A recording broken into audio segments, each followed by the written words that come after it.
Good Tuesday morning to you. Thanks for joining us on KARE 11 News Now. I'm Lauren Lemanchek.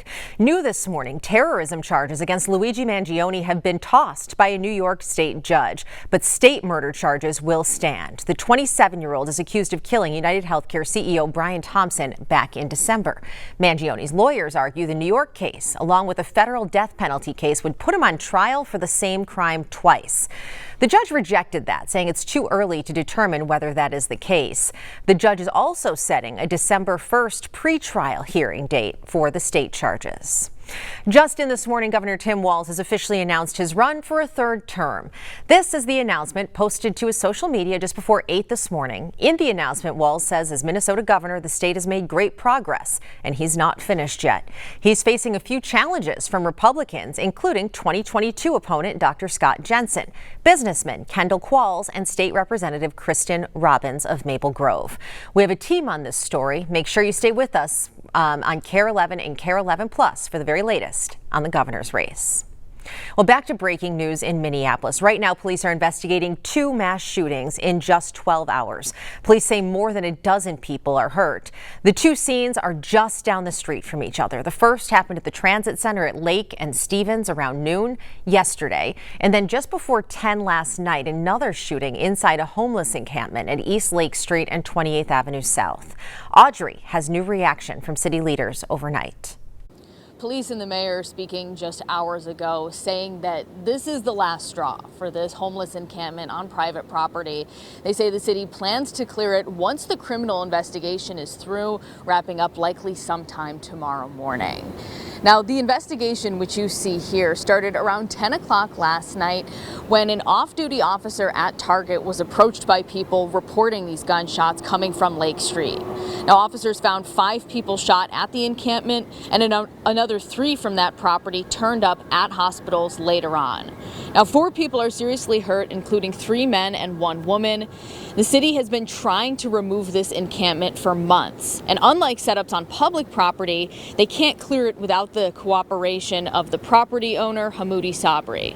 Just last week, the city council approved the filing of a lawsuit against Sabri, with officials claiming his property poses a public health risk. This is a whole lot worse than a nuisance. This is an open danger. The neighborhood deserves better. We will be clearing this encampment immediately after the crime scene has been investigated and taken care of. If he wants to sue us, he can. If he wants to take this up in court, that is certainly his prerogative, but this is not safe. The mayor there, of course, referring to Sabri, the property owner. Now, the police chief echoed the mayor's sentiment, saying that a lot of officer resources have been tied up in this particular area, such that they've needed to ask for additional help from the governor and the Hennepin County Sheriff's Office. I'll send things back to you. Well, here's some more information on the other mass shooting from yesterday. It happened just before lunchtime at the transit center at Lake and Stevens in Minneapolis. Right now, 1 man's in critical condition while 4 other people are expected to survive. At last check, no one's been arrested. Police say there were 2 sets of shell casings, and now they're trying to figure out how many people opened fire. The city did put up fences to block the area off, and Minneapolis officials say there's a larger effort to make Lake Street safer, including dedicated teams focused on those involved in crime. Today's a big day for Annunciation Church and School in Minneapolis. Students are back in class for the first time since a mass shooting killed 2 of their own and injured dozens of others. Michelle's at Annunciation with how the community is coping. It is not going to be an easy day for Annunciation families. However, there are shows of support. Take a look at this ribbon here behind me. I see that in the blocks around the school, and I've seen these ribbons for a few weeks now, but students will see them too as they walk towards school on a big and tough day. Well, as of this morning, some on-campus activities will start back up for the first time since the August 27th shooting. A school spokesperson says students for now won't be going to regular classes. Instead, all grades will take part in activities around support, connection, and play. That's in the planner till Thursday, and right now nothing is scheduled for Friday. Some Annunciation families spent yesterday at the state capitol testifying to a bipartisan group of senators meeting about gun violence prevention. Their words are incredibly powerful. Take a listen. I continue to do daily dressing changes on several bullet wounds. on Vivi's back and arm. Can you even imagine cleansing bullet wounds on your 9-year-old that they suffered while sitting in church? My children were among the lucky ones. We got to hug them after school that day. But they are not the same kids that I dropped off that morning. Yeah, and of course she's talking about trauma. Even the school acknowledges that in this incredibly long and windy healing journey, everybody will be walking at different paces. Back to you.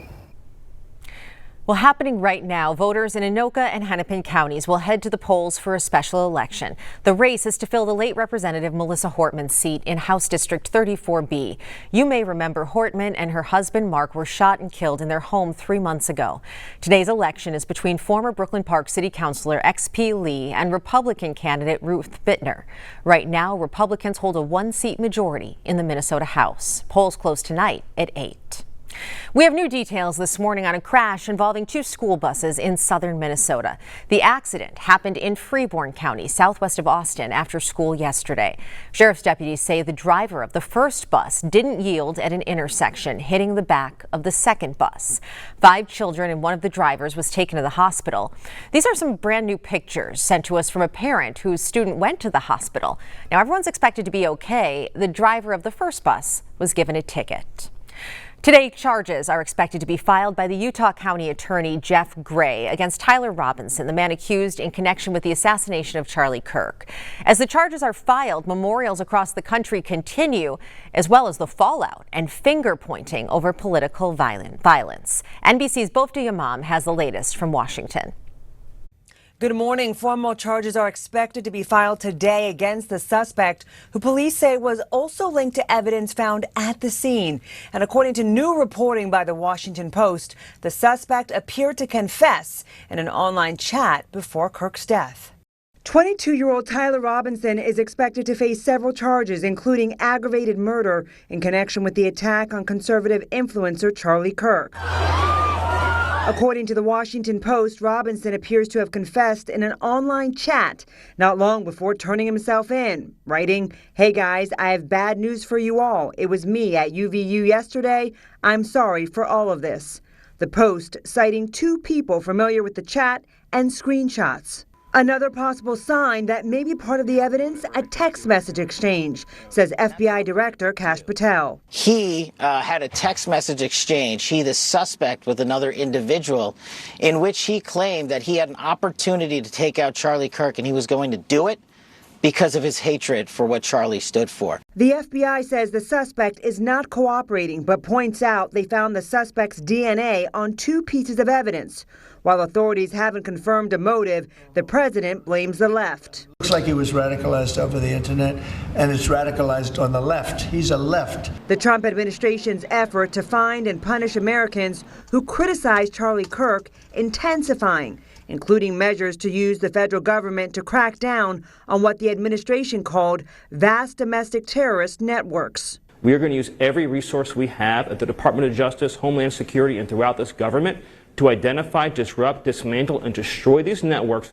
Back in Utah, classes resume on campus as the suspect remains on special watch status, meaning closer supervision.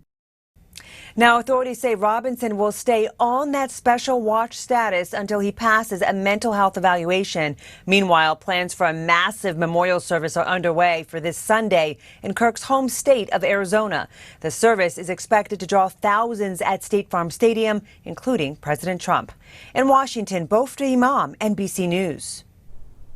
This morning, the Minnesota Public Utilities Commission is going through its first round of feedback on a plan to raise Xcel Energy rates. People got the chance to sound off at a public hearing last night in Stillwater. Xcel Energy wants the commission to approve a 2-year plan to raise prices for improvements and investments. Xcel says on average that would be about $14 a month, but some customers say that's still too much. I've collected the last couple bills from the last bills from this year and another from last year to compare, and depending on the moment, I'm not sure whether to be furious or whether to cry. I am unplugging appliances. I am turning off lights. and I use fewer kilowatt hours now than I did 5 to 8 years ago, and my bill is 2 to 3 times what it was back then. Xcel says the rate hikes are necessary for the company to meet the state's clean energy goals and boost its power grid resilience. The commission's decision will likely come next summer. Until then, a smaller temporary price hike is in effect. We have an update this morning on the new state fair paid parking system in Falcon Heights. A city report says more than 3,500 people paid for parking over the 12 days of the fair. That brought in about $72,000, less than expected. But they say the program expenses were less as well, leaving them with a profit of $49,000. The city did see less traffic in the neighborhoods, which they say was their top priority. Falcon Heights says they'll also be looking into the impact of people not paying or using public transportation. This morning, Hollywood is hurting. Legendary actor Robert Redford has died. The leading man turned director and producer. He's touched pretty much every aspect of Hollywood since the 70s. Redford, also an outspoken environmentalist and founder of the famous Sundance Film Festival. He was 89 years old.